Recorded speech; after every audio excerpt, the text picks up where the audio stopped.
Jen's in her element here with baby chicks. I'm playing with baby chicks. These are Mama's. I have to go get mine later today. Aren't they cute? You can't not love a baby chick. The way to keep them from flying off and hurting themselves is to wrap them up in your hand, though. So they can't open their wings. Anyway, good morning. That's what we're here for. Since you guys all care about chicken tending. Liz and I are going to talk about raw edge applique. And part of the reason we're doing that is because we have a new fabric line coming In the next couple weeks. which has Chickens. raw edge applique projects with chicks. Now the question is, do you look like your friend there? No. No. Anyway, the line is called Spring Chicken from Jen's a dork. Sweetwater. And Mom and Jen love their chickies. So Liz one hates looks- birds. And I don't like birds. But No, It's that a one phobia. doesn't look much like you either. But they're cute. they're cute I'm when they're gonna- chickies, but I'm gonna go give them back to Mom. Oh, I Sure. like my big chickens though. here you go. I'll let you go give the birds to Mom. I'll give the birds to Mom. And then we're gonna actually talk about applique. Okay. Bye guys. Well, hi. You wanna shut up? Oh yeah. Okay, sorry. They got distracted by chickens. So raw edge applique, we've talked about different kinds of applique on here. We've talked about the interfacing method that we use a lot. Right. They get to a finished edge. There's freezer paper. There's what's the other one? Anyway. Needle turn. Needle turn, Which is what we don't usually which is do. what we 'cause don't I don't do like it. because it's too hard. Too much work. It's work. Finicky. There are easier methods, so we don't do it. You're welcome to do it if you love it. That's totally fine. with me. Right. Oh, do you know what I didn't get out? I don't know. You know what I didn't do? Awesome. I just got a notification that we're live, so Hey, that's we're good. live. I usually have my phone up here. So It's right here. Oh, look, it's It's right in here. front of her. I'm good. Anyway, so today we're going to talk Totally about good. raw edge applique, and we're going to talk about finishing it 4 different ways. Yeah. Because we can get very different looks depending on how we finish it up. Yep. So we're going to do the same block 4 ways. Maybe 4. We'll see how far we Maybe get. 4. We're going to try and go fast and not. But we're going to talk about a couple of our favorites. This guy right here is all done with, It's all raw edge applique finished off with a blanket stitch with embroidery thread. with embroidery thread. And it was all done with it's called Blanket. Almost Black. I wanted to say Off Black, but that wasn't it. It's an almost. It's called Almost Black Sulky 12 weight thread. I really like it for this right here because it kind of gives It adds a dimensional little bit of element an to it. outline, almost cartoony, playful look. Yeah. So that's a really fun way to do it. You can also do a blanket stitch like this That with matches. matching thread.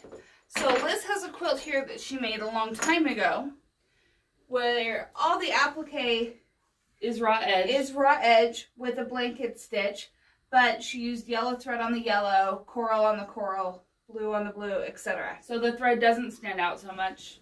It's made Right. to match in. And so those are a couple options with blanket stitch. Jen did all of this blanket stitching by hand. This was all done on a machine. So there's lots of ways to do this. Lots of ways. The one we're going to talk about today mostly, though, is with Invisifilm. We'll talk about it for a minute. But first I want to talk about raw edge applique and what we use, like our preferred, is that on?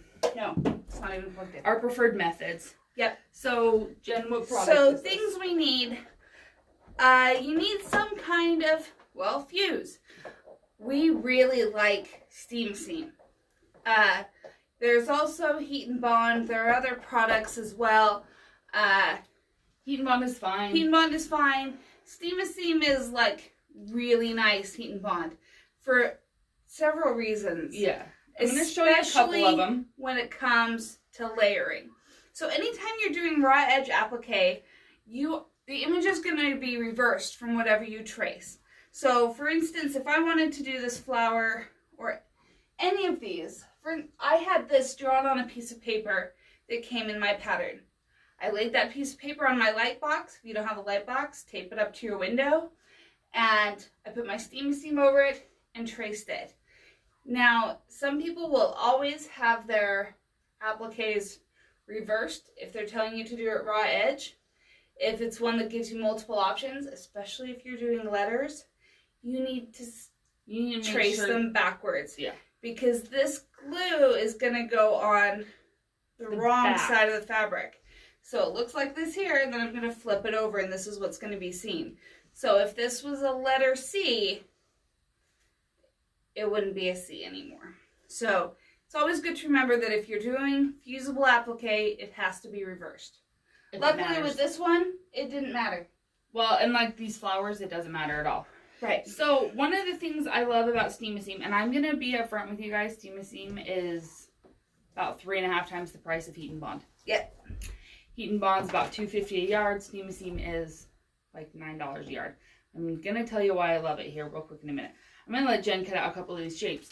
But Steam-A-Seam, like your Heat and Bond has the paper on one side and the fusible on the other. Steam-A-Seam, you'll notice, has papery stuff on both sides. There's the side with the grid. I accidentally traced on that side first. Don't do that.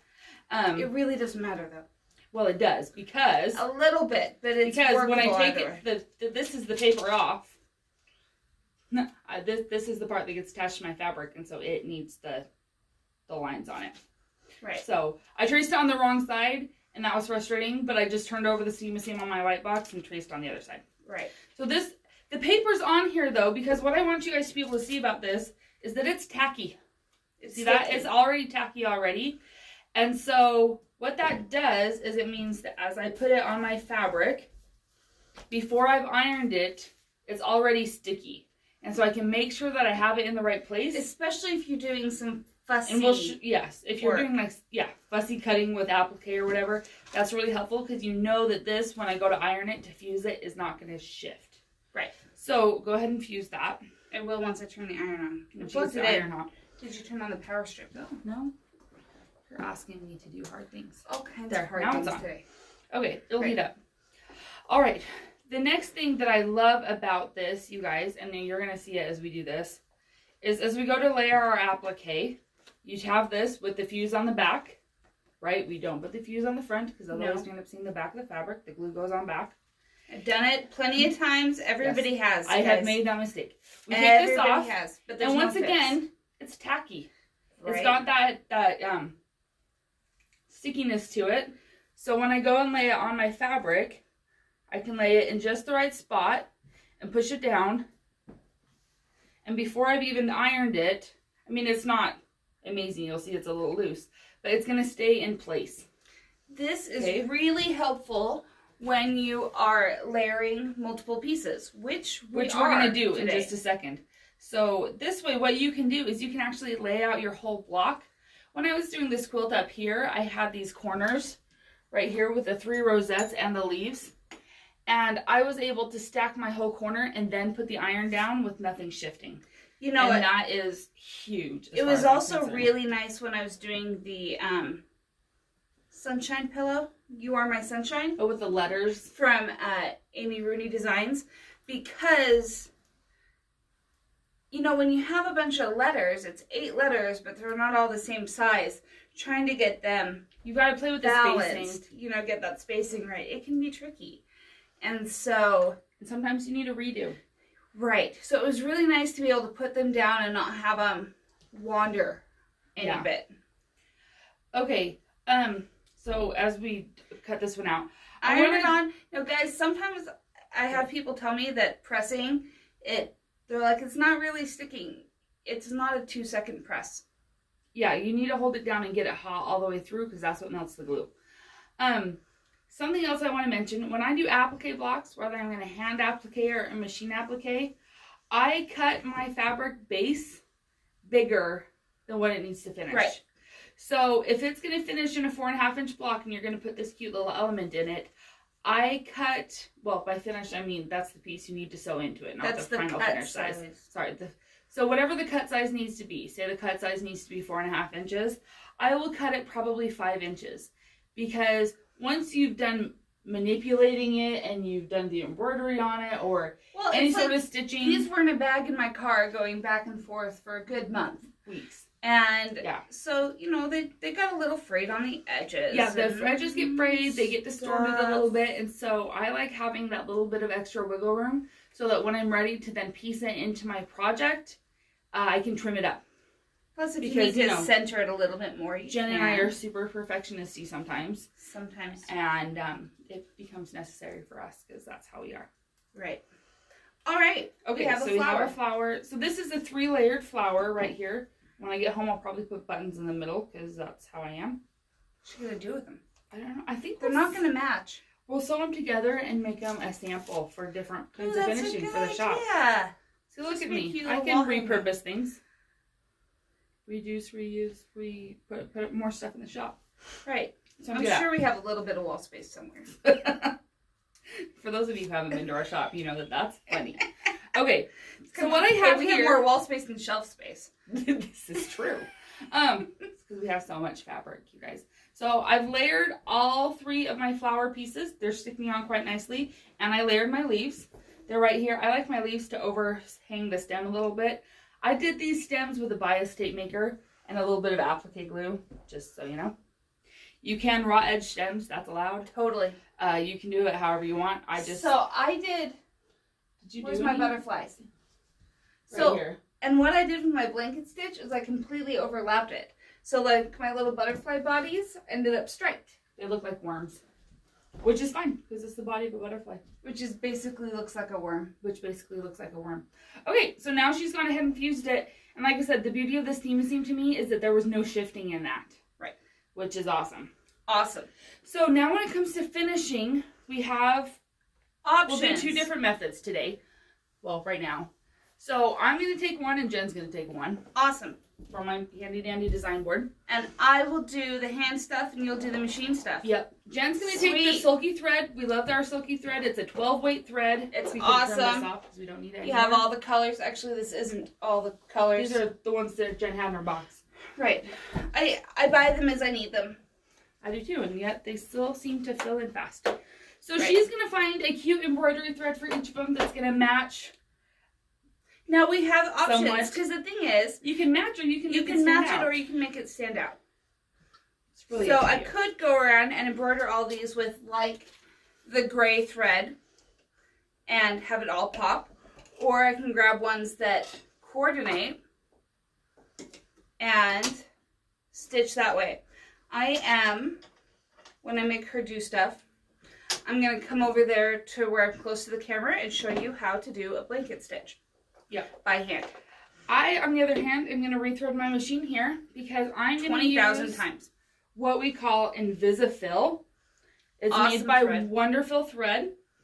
And, sorry, I'm going to poke holes in your spools. That's okay. This is a 100 weight. Our typical RFL's 50. This is a 12. So the bigger the smaller the weight, the thicker the thread. So, 100 weight means super thin. It's polyester. But usually the only other thing you can get 100 weight is going to be silk because silk is very strong. This is a polyester. It is very strong. Guys, it is strong enough. I have used it on our Innova long arm. Yeah. It's tough enough to handle a long arm. And it's not your invisible fishing line. It's not monofilament. Okay? It's not fishing line. I love that you call it fishing line. That's what it looks like and feels like and all the things. I've quilted a whole quilt with monofilament. It's not fun. And it kind of sucks. I think this is a really good replacement for monofilament. And easier to work with. Because it doesn't, monofilament generally speaking, has a bit of stretch to it. Well, yeah. Because it's all plastic essentially. And because of that, it can be very difficult to work with. And so it's really nice to, not have the stretch to it. I'm going to check and see what the tension looks like. We're like trading places here. Whoa! Yeah, you're going to need more of a tail than that. Okay, but when you do change your thread like this, okay, Liz just said she's going to check the tension. Because I'm going from a 50 weight to a 100 weight. Now, and that changes some of your machines can really automatically figure that out, and you don't have to play with tension. But that being said, always test. Because anytime you change your thread weight dramatically, you need to check your tension before you do anything with it. I threaded it perfectly easy last time. Oh wow, the sound's on my phone. I can hear us talking. Oh, weird. Okay, sorry guys. So Jen's got her blanket stitch going, and I promise I'm going to thread this and get this going. All right. So I'm going to come over here and show you a blanket stitch.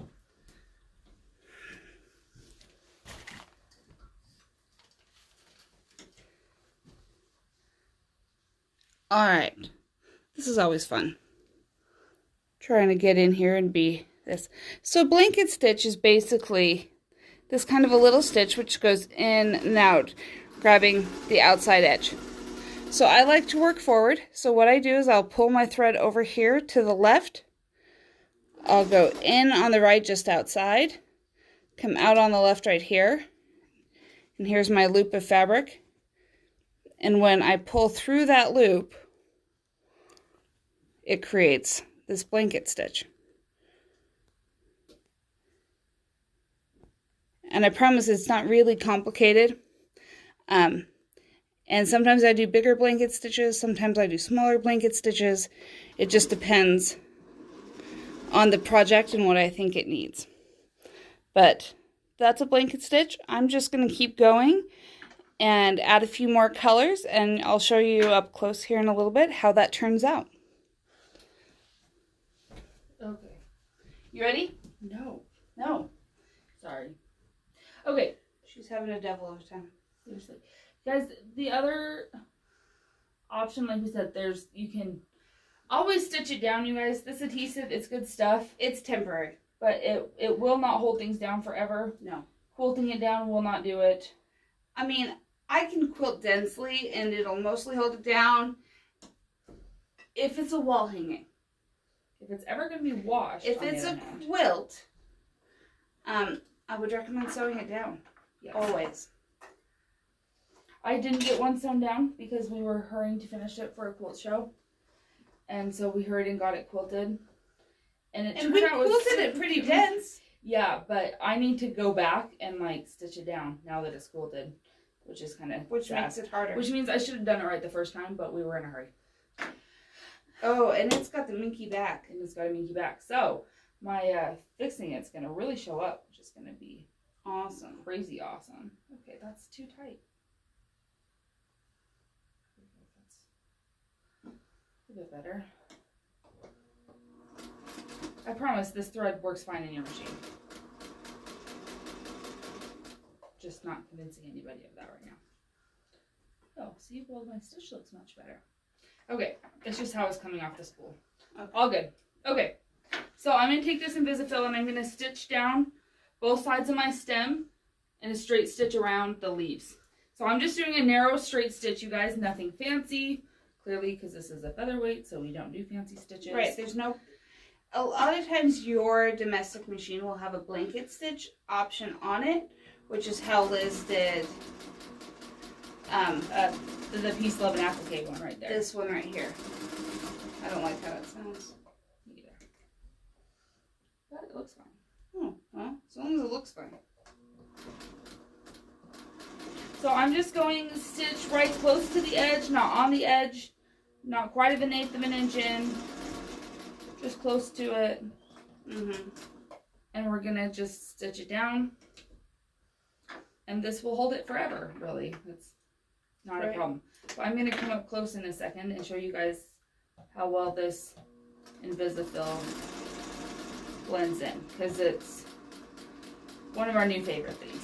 And one of the beauties of the Invisafill, too, is... I know you see I have a lot of colors here. It doesn't have to match perfectly. You guys, this is a super light minty color. It's super fine, and so it doesn't have to match perfectly. That being said, if you're doing something where the color's really going to show, err on the side of light versus dark. So if you don't quite have the right green, do a lighter green, not a darker green. Yes. Because that will blend better. Always. And we see that a lot when... It's mostly because honestly, of our long arm experience. It's the same thing with long arm quilting. If I have to, anytime you can make it match, I mean, you will match better lighter than darker. So it's like we always tell people, you've got a black and white quilt. You don't use black thread. You don't use, I don't like to use white thread. Use gray thread. Right. Because it will blend better into the black and it won't show so much on the white. You know, so same thing here. I've got kind of a corally color. But you have to, the other thing to consider, you guys, on this kind of stuff with thread choice, thread on the spool is not the same color as when you pull it out. So I can grab something and be like, oh, this is too bright, this is too dark. Like this one right here on the spool, it's looking too dark for this. Mobby. That being said, use that phrase a lot, by the way. Yeah, when I pull this out, it's not nearly as stark as it felt. And so it's actually the color I'm going to go for because this pink is too pink.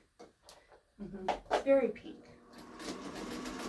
These, by the way, are poppy cotton fabrics. Yep. It's a fabric line called Goose Creek. Goose Creek Gardens. Goose Creek Gardens. Oh, good night. That's a mess. I'm going to take care of it. I'm going to let Jen take care of the machine real fast. I'm going to play with the machine. Because she's better at that. Okay, but while we talk about that, I'm going to talk about thread a little bit more. So whenever you're auditioning threads, like this looks really dark, but I'm going to tell you that when I pull it out, it's fantastic on this teal color. So we want to go ahead and audition our threads. Just go ahead, pull them out. When we're quilting with a long arm thread, we take our cones, we open them up, and we spread them out. So that you can see the actual thread on the fabric and see what it's going to look like. Because if you just put the cone up, it's too much. It's too much. You can't tell. So like we said, this is a poppy cotton fabric. It's from Goose Creek Gardens. It's their line that releases later this month. I made a quilt from it. I'll show it to you even. While Jen fixes the machine that I destroyed. Because we're real here. This is their Goose Creek crossing pattern that I haven't finished binding or started binding. I got the binding on. Who said the other day they're real geese, not flying geese? Yeah, they're actually geese on this quilt, not flying geese, and they're super adorable. There's goose prints in the quilt, poppy cottons, florals. They're soft pinks and teals, the colors that we love from them. And so this will be in the shop later this month, and it's adorable. And there's some other fun projects with it. But I'm using some of my scraps from that quilt in this project here. Sorry guys, you know how we are. This is real life. This is how things go with sewing machines that we haven't used in a while. Well, and where we changed our thread. And we changed our thread, and we should have been more prepared, but we're not. There, I fixed it. Good job. This is why I keep her around. She knows how to do the machine. Do you know that having sewing machines would require you to be a mechanic? No. And I'm a lousy mechanic, so, you know, it is what it is. Okay, do you want me to trade you back? Yeah. Unless you want to do handwork. No, not really. I mean, I don't mind handwork. Liz says handwork too, it's not just Jen. I have, no joke, 4 quilts to bind. Like now. Hey, at least the weather's nice. We sit on the porch this afternoon. That's true. I could do that. I'm just looking at it and then looking at my fingers and thinking, this is gonna hurt. I thought about painting my nails, and then I thought, there's no point.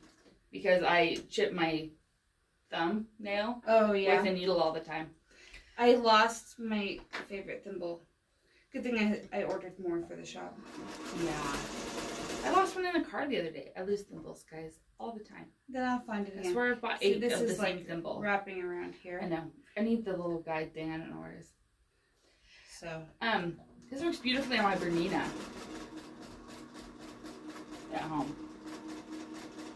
I used this Invisifil. I made some memorial pillows at Christmas time out of neckties, which are not fun to work with, in case you're wondering. And I made Dresden's, and I top stitched it all down with Invisifil, and it worked perfectly through the steam seam, through the tie fabric, silk ties, and the cotton, and it worked beautifully on my machine at home. I was converted because I was like, how do you tack down a million ties with thread that doesn't take away and it doesn't. Okay, you rethread it. She's gonna put me to work. Okay, but I'm gonna show you what this Invisifil does in just a second. How it blended. That's a word. Blends. How well it blends.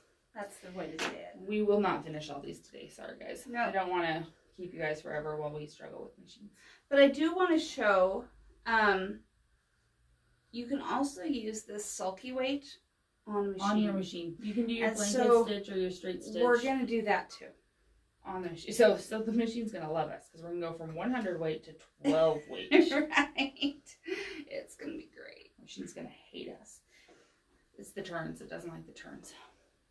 It's when the thread's freaking. Yeah. I'm just going to do a blanket stitch again. That's easy. Yes. Did that thread just break again? Of course it did. Okay. I'm going to come show you guys what this looks like, even though the thread's breaking on me. I'm telling you, my Bernina loves it. Well, so does the Anova. Okay, so here we go. Camera. Da-da. So that is hand stitched down. Not hand stitched, machine stitched with the Invisafill thread. You can see that you can't really see it. It blends in perfectly. The stitches are tiny. And I love this stuff. Right. I don't know how else to put that. Right. So, just for kicks and giggles, let's do a straight stitch. And we're going to do more cartoony outline. Okay. We'll change our thread. I'm keeping the 50 weight in the bobbin. Right, we're not Just changing so out we the know. bobbin. And this is going to be fun because we're going to have to mess You're going to have with to loosen that tension up. the tension a bit with a thicker thread. But We'll for do a those straight stitch again. Straight straight stitch. Blah. I can talk. Use words. Words are hard. Guys, I'm going to apologize because I forgot to turn the do not disturb off on my phone. How did that happen today? We're like frazzled. Sorry. Yeah, so you guys are hearing all my notifications, and I usually turn that on, and I forgot. Also, okay, another thing about the steam and seam that I want to mention, fusible stuff can gum up your needles, right? Everyone has this conversation, and people are like, well, if it's extra tacky, won't it be extra hard on my needle? And my general answer for that is no. I mean, it still gums it up a bit, but not worse. In fact, I think it gums it up less than heat and bond. It's You want my really, honest it's opinion? just gummy until it's ironed, till it's really heated. And then it stops being sticky. Because it's, Good night. We're going to have to loosen that up. stuck, glued, something, words. I'm struggling with words. We're doing great with words today. There we go. But threading this through a sewing machine needle, Yeah. it's a little trickier. But hopefully I don't need to thread it 4 times. A little trick to it, because it will fit. You can run some beeswax over it. Oh, God. I got my needle wet. I licked my fingers and I rubbed it Yeah, on get the your needle wet, not the thread. So I'm going to grab another one of our flowers here. And I'm going to go ahead and do a leaf again. Mm-hmm. Well, where's my little thing? I want to check and make sure my check your stitch tension. isn't frightening. And for this too, where we're using a thicker thread, I'm going to lengthen our stitch. Yes, we don't want as short of a stitch.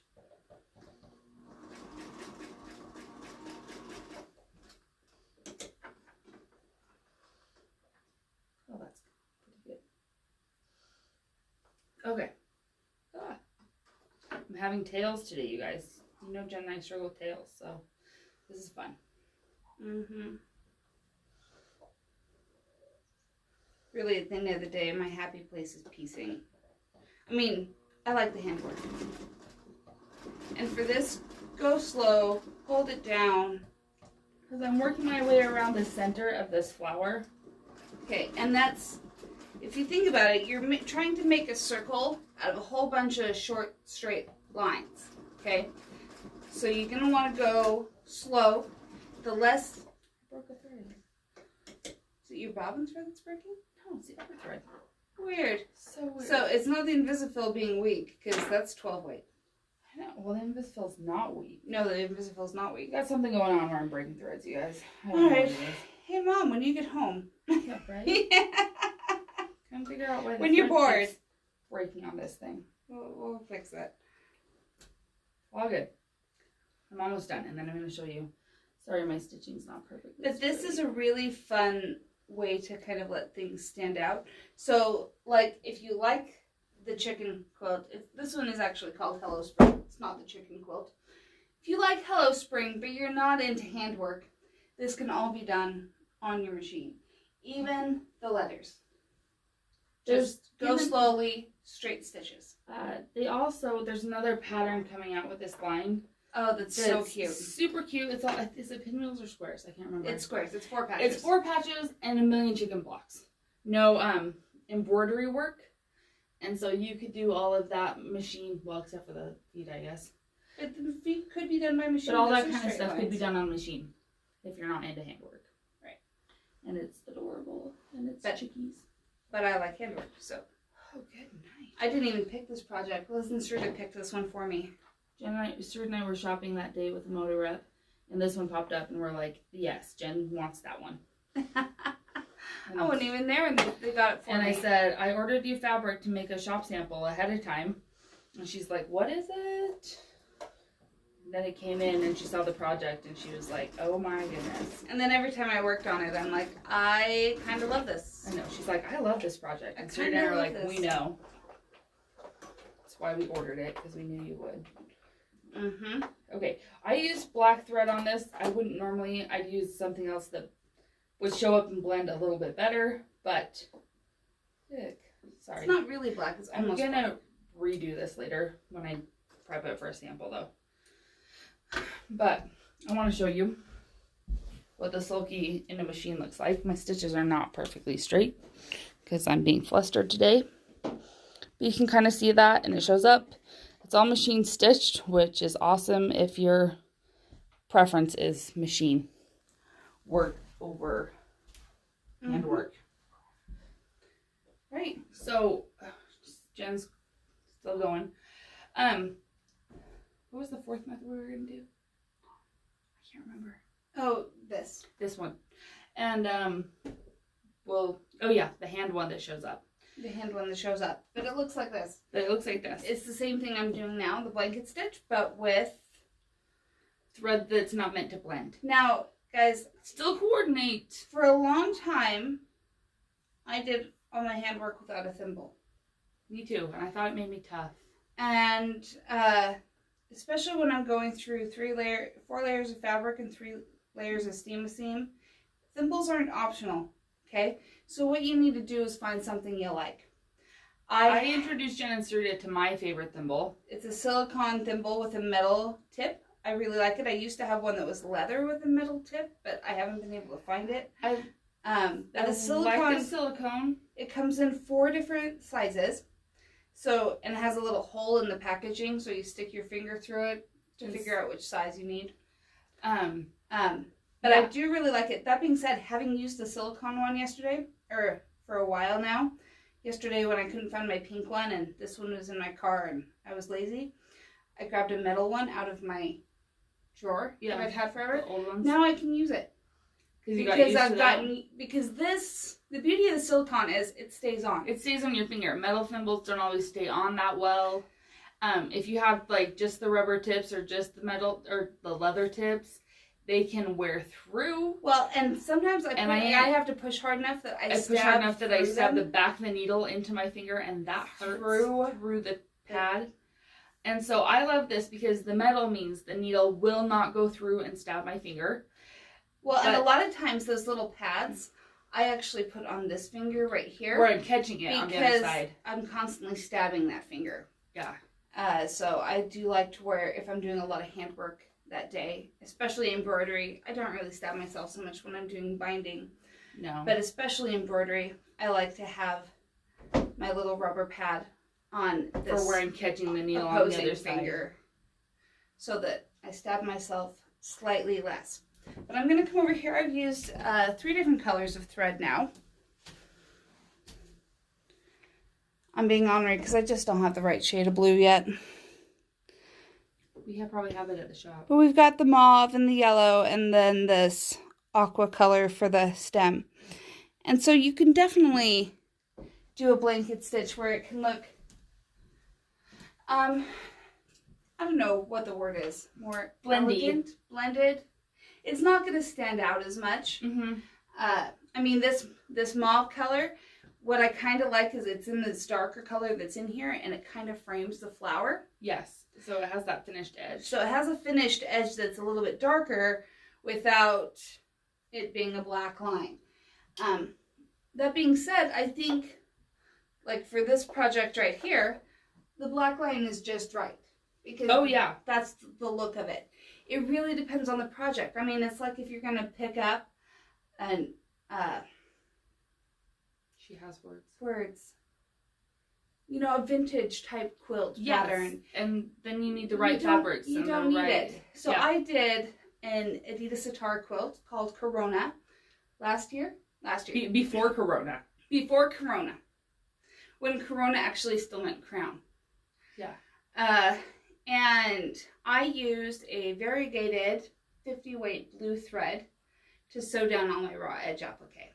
Yeah. And I just did a straight stitch like this, narrow around the edge. I didn't do a blanket stitch. And I just used a blue variegated thread because they were all shades of blue. Yeah, I'm saying it was 50 shades of blue, so it still blended beautifully, but it was simple. But it's an Adidas Sitar quilt, so it's kind of a traditional, but it was also a really elegant quilt. And so something like doing a black line wouldn't have fit that project. But on this project, it's totally suits it, I think. Totally suits it. It frames all the little pieces, and like you said, it kind of makes them look drawn. Right. Like the hand-drawn look to it, and I think it's like fun. Coloring in a coloring book.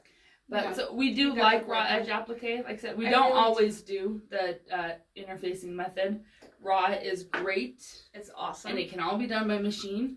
And there's lots of ways to finish it. When people tell me they like applique, but they're scared of it, it's like, well, you can't fail at this. You really can't. Because there's so many options. There's not a rule that it has to be done this one way. Like we clearly... And it can totally all be done by machine. Yeah.